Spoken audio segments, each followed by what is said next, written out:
So, what's up mga kapitbahay, no? So, welcome na naman sa ating channel, ano? Ayun mga kapitbahay, ang gagawin natin today is i-continue natin yung installation ng ating pfSense firewall na ininstall natin doon. Kung maalala nyo doon sa ininstall natin sa client natin, sa box niya, sa old PC na firewall. Ayun. So, ayun, natapos ko na yun, napagana ko na. So, and then, ito na lang, kasi meron naman tayong existing dito na firewall. Nag-install ako ng bago dito sa server ko. Ayan. So, para sagutin natin yung mga katanungan ng isa nating subscriber na tinatanong po nila is kung paano nga ba or secure nga ba yung pfSense dun sa mga hacker or sa mga nag-attempt na mag-hack ng network nila, or paano nga ba mag block ng website, or paano nga ba i-block yung YouTube or Facebook or mga social media website using PF Blocker. So ayun, ang topic natin ngayon is mag-i-install tayo ng PF Blocker, and then i-configure natin para magkaroon tayo ng blocking system, like kunyari ibablock mo yung Facebook, YouTube, mga ganon. And then ituturo ko rin po sa inyo yung isang trick na kailangan nyo i-enable bago, after nyo ma-install yung pfSense, may kailangan kayong i-enable dun sa network 1 and or di kaya sa LAN para maging secure yung mga private IP na mag-attempt na pasok sa network nyo, mabablock niya agad. Alright, so let's go. Pupunta tayo dito sa ating PC. So, bago ang lahat, kung bago ka sa aking channel or kung ngayon ka lang nagbisita, so please consider to subscribe mga kapitbahay, ano, para makapanood kayo ng mga bago nating video or may mga review tayo. Alright, so ayan, click lang po nyo yan. Thank you so much, and let's go dito sa ating PC. So, ayan na nga mga kapitbahay, no?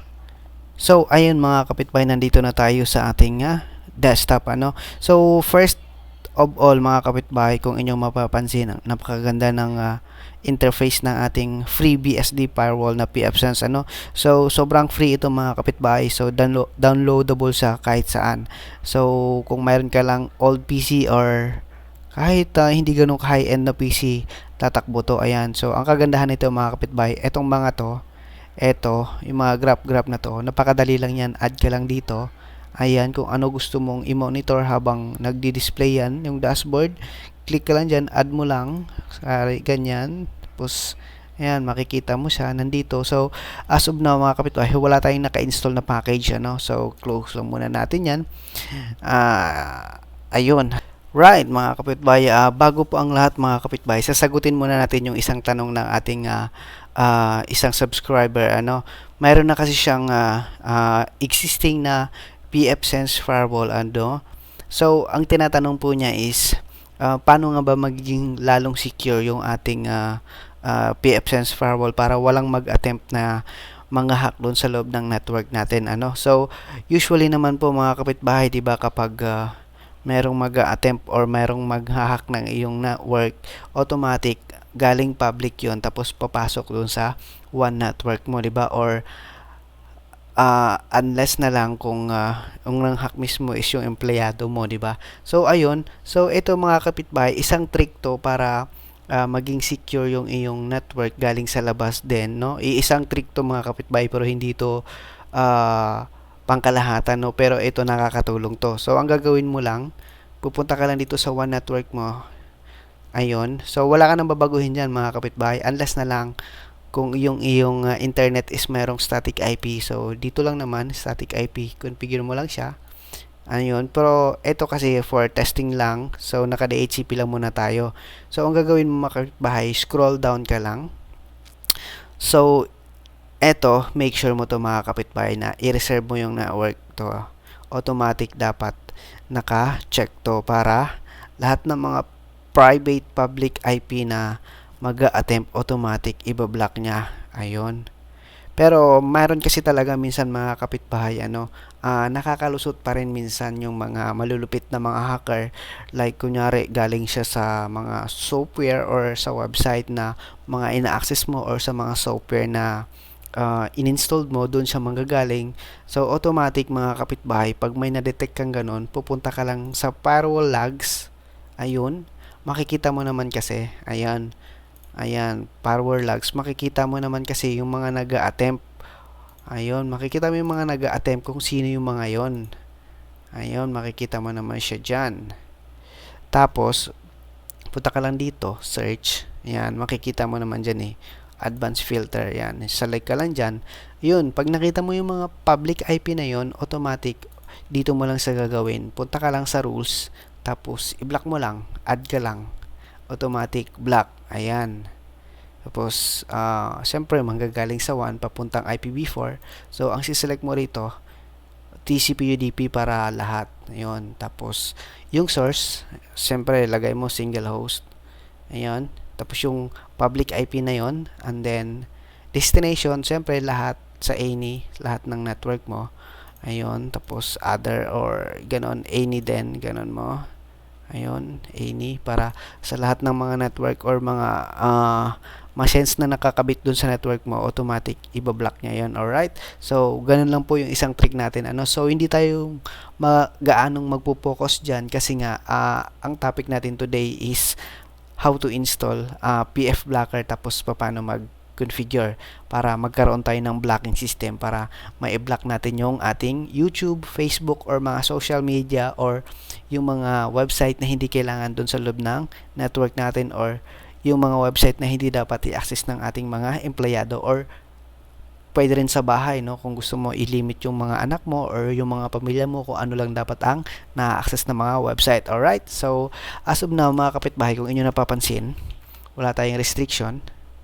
Makaka-access tayo lahat. YouTube, Facebook. Ayan, medyo mabagal ang internet ko, di ba? Why? What's happening? Bakit po stream type? Ayan. So, ang gagawin natin, so, pupunta ka lang dito sa firewall. Ayan, makikita nyo po, wala pa tayong rules. Ayan, wala tayong rules. Alright? So, ayan. So, first time, mga kapitbahay, yung PF blocker kasi, isa yung package. So, dapat, pupunta kami na dito sa system, pupunta ka sa package manager, tapos kung inyo mapapansin, no, wala pa tayong naka-install na package. So, pupunta ka lang dito. Available packages. Ayun, marami pong package yung free edition ng pfSense Firewall, no? So, community edition, marami. So, kung gusto mo paglaruan or gusto mo pag-aralan talaga, yun, napakaganda po nito kasi marami kang matutunan. So, once na familiarize mo to, automatic naman kasi halos lahat ng mga firewalls like UTM firewalls, pare-paras lang naman yan as long as na naintindihan mo yung protocols kung paano gumagana yung network, ganon. So, madali lang sa'yo. So, ito yung pinaka the best na for starting, yung mga baguhan na IT, yung gusto matuto kung paano nga ba nag-work yung firewall. Ito yung the best pfSense Community Edition, mga kapitbahay. So, download nyo na, tapos papraktisan nyo na. So, dyan sa mga tropa nating IT, di ba? So, let's go, mga kapitbahay. I-download natin yung package na PF Blocker. PF Blocker. Ayun. Ayun, ito po siya, mga kapitbahay, PF Blocker NG. So, install mo lang, tapos confirm. Ayan. So, medyo mabagal ang internet ko, ano, kasi may nagdi-Netflix sa taas. Ayan. Pero, kaya naman yan. Alright, ikot-ikot. Ayun, mga kapitbahay, ito na-install na ang ating PF Blocker NG. Kung inyo napapansin, nandito na siya sa option ng installed package. Ayan, nagre-refresh lang. So, ayan na siya. So, ang gagawin natin is i-configure na natin siya. Automatic mga kapitbahay, once na na-install nyo na yan, automatic nandito na siya sa firewall tab. So, nandyan na siya. Ito na siya, PF Blocker. Tapos, click lang po nyo yan. Alright, so ayan na siya. Okay. So, eto mga kapitbahay, automatic, eto. Enable mo lang yan. Tapos, pupunta ka lang dito. Eto, cron settings, every hour, or every day, ganon. So, ang gagawin mo, okay lang yan. Set as default mo na lang. Tapos, kailangan mga kapitbahay, eto, no, keep settings na lang. Kasi, once na may binago ka, or once na may in-update ka dito, eto sa tab na to na update, kapag hindi to naka-check, magbabago po yun. Kaya dapat i-make sure nyo po na naka-keep settings yan para hindi magbabago kung mag-update naman kayo. Alright? So, eto mga kapitbahay, download yan, automatic mga kapitbahay. Eto, set as default lang nyo yan. Ayan. Tapos, eto, default lang din, English. Tapos, Ayan. Tapos, default. Tapos, ito mga kapitbahay, enable nyo to. Ayan. Para automatic yung mga services na hindi ginagamit automatic. Cron event, any force command, any block IP every found firewall state will be cleared. Yan. Yung mga parang ano to para yung mga logs automatic magki-clear siya once na may nakita siya tapos hindi mo pinansin. Ayun, i-clear niya 'yon. And then ayan lang ang gagawin mo. Wala ka nang ibang babaguhin. Tapos save mo lang 'yan. Ayan, save. Alright. Tapos after nyan, pupunta ka lang dito sa DNSBL. So, eto yung DNSBL na to, wala ka nang ibang babaguhin. Enable mo lang din yan. Enable. Tapos, eto mga kapitbahay, default mo lang yan. Tapos, eto, automatic, ito yung magiging virtual IP mo. Ayun. Kung inyong itatanong mga kapitbahay, yung pfSense PF blocker pala is nagbo-block sa through DNS. So, ayan, kaya nga sinasabi nila DNSBL, 'di ba? Kasi blocking sa through DNS. Unlike po ng SquidGuard, parang content filtering 'yon, binablock niya through URL talaga. So, ito po kasi mayroon tayong mga DNSBL feeds, doon po niya kinukuha yung mga black website na nakalist. So, ipapakita ko sa inyo mamaya pagkatapos nito. So, ito mga kapitbahay, set as default mo lang yan kasi ito yung magiging virtual DNS mo. Automatic. Lahat ng mga site na ibablock galing sa DNSBL feeds, ito yung ilalabas niyang DNS. Ayan. So, ayan, hindi mo na babaguhin yan. So, DNS listening port, ayun, 8081. Tapos, listening interface, siyempre sa LAN, di ba? So, ito mga kapitbahay, kahit hindi mo na muna i-enable yan, set as default mo lang. So, ito po, sa list action, dapat ang nakalagay, deny both. Ayan, deny both. Tapos, enable mo lang to. Ayan, deny both. So, dito, medyo malalim na configuration na yan, medyo marami na yan. So, pag-uusapan natin yan sa susunod kung paano yung mga yan, di ba? So, ito muna, default lang muna, simple blocking lang muna tayo. Alright, so, save mo lang yan. Ayan, so, once na na-save na, ayan, save na lahat. Punta ka lang ng DNSBL feeds. So, ito po yung sinasabi ko sa inyo. Ito po kasi, mayroon tayong list, parang eto, ayan, parang list ng mga whitelisting ng mga website na naka-block or yung website ng mga hindi allowed. So, once na kinapi mo to mga kapitbahay, may tinatawag sila dito is, ano ba tawag dito? Blacklist. Ayun, once na kinapi mo yan, binrowse mo, online kasi yan through DNS, ayan. Once na inopen mo yan, ayan, magkakaroon sa ng ganyan, ayan. Yan po yung mga list ng website na mga naka-block, halos lahat nandyan. Automatic po, ina-update po yan ng pfSense or merong outsource na mga website na nagagawa talaga nito, tapos ina-upload nila, tapos parang siya public DNS na may nakalagay na mga blacklist, ayan, dyan sa kumukuha. So, ang gagawin natin is, so, ito mga kapitbahay, yung mga blacklist na to, ilalagay natin to doon sa description natin para pwede nyo kopya. So, nakasegregate na to, sinegregate ko na to. Ito yung mga hardware, fake news, gambling, porn, tapos mga social. So, dito sa social na to, kasama dito, Facebook, YouTube, or Twitter, mga ganon, basta mga social media. Ayun, so ang gagawin natin is mag-add lang tayo dito sa DNSBL feeds. Mag-add tayo. So, lagyan mo lang ng ng name. So, ang una nating name is eto, adware. Click ka lang. Tapos description is parehas mo na rin. Tapos eto, dito mo ipi-paste yung link na to. Ayan. Copy. Tapos paste. Adware na rin. Pwede na rin yan. Ayan. Tapos, ang gagawin mo is, Eto, list action. So, kailangan naka-unbound. Tapos, update frequently. Ilagay mo every. Ikaw, bahala ka na kung tuwing kailan mo siya update, 12 hours, ganon. Ayun, tapos kung kailan mo gusto mag-update, every 12 hours, Monday, Sunday, mas maganda Sunday para walang tao. Ayun, tapos eto, enable Alexa whitelist. Eto, kahit i-set as default mo lang yan, okay na yan. So, ang gagawin mo is, save mo lang. So, ayun, ulitin mo lang ulit. I-add mo siya lahat. Etong mga to, add mo siya lahat. So, add muna natin siya lahat, diba?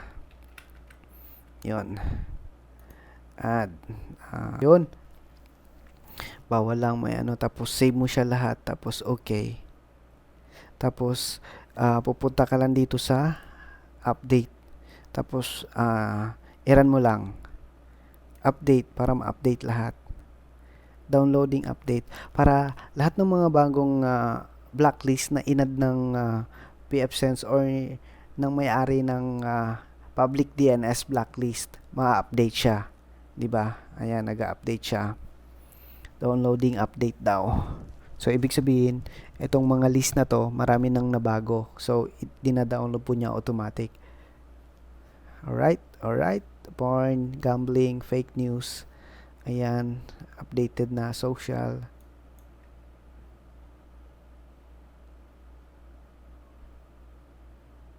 Diba? Ang dami talaga na social. Ang daming mga social media sites.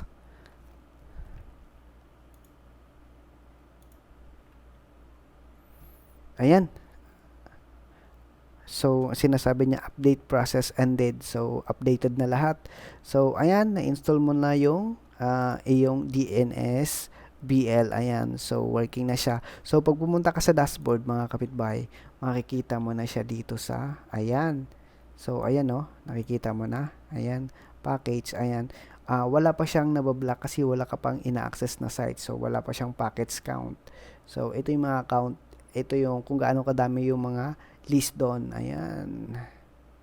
List ng mga nakablock na adware, list ng mga nakablock na fake news, list ng mga nakablock na mga gambling. Yan kadami, 2,000 something. So, ang dami, di ba? So, ayan mga kapitbahay, hindi pa yan gagana agad ngayon, di ba? Di ba? Automatic, nakaka-access ka pa rin ng YouTube kasi nga may kailangan pa kayong gawin dyan. So, ang gagawin nyo mga kapitbahay, gaya nga ng sabi ko, yung PF blocker is blocking siya through DNS. So, automatic. So, ang nakukuha nating DNS is wait lang, tingnan natin IP config /all. So, ang nakukuha nating DNS is eto, 'di ba? Yung IP address ng ating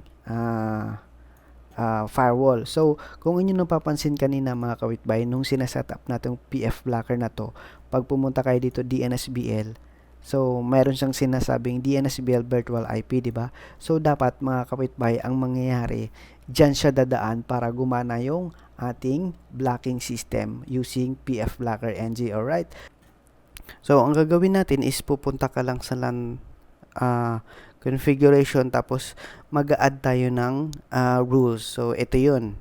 So, ang gagawin natin, action is pass. So, interface is LAN and then address family is IPv4. So, protocol is UDP. Pwede mo na rin namang select yung TCP or UDP pero mas preferred ko yung UDP lang kasi internet yon.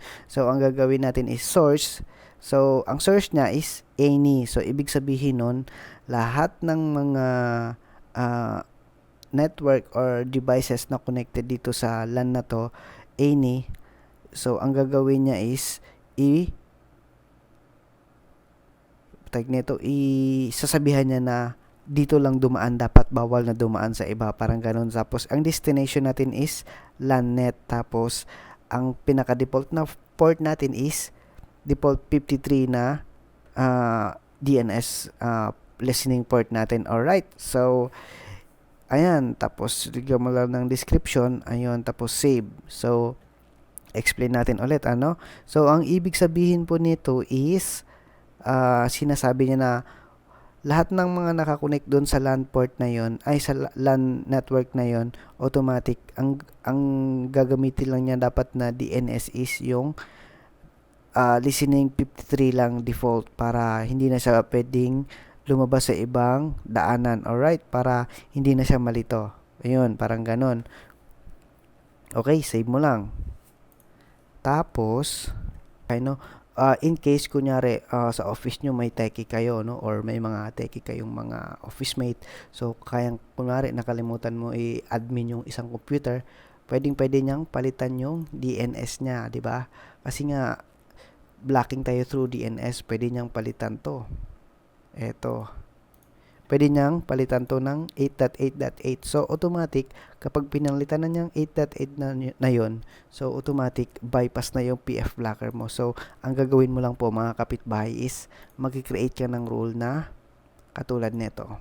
Eto. Ayan, eto. So, ang nakalagay dito, action is block. So, interface LAN, IPv4, UDP, lahat po ng source na nanggaling sa LAN net, tapos ang destination niya na 53 is any.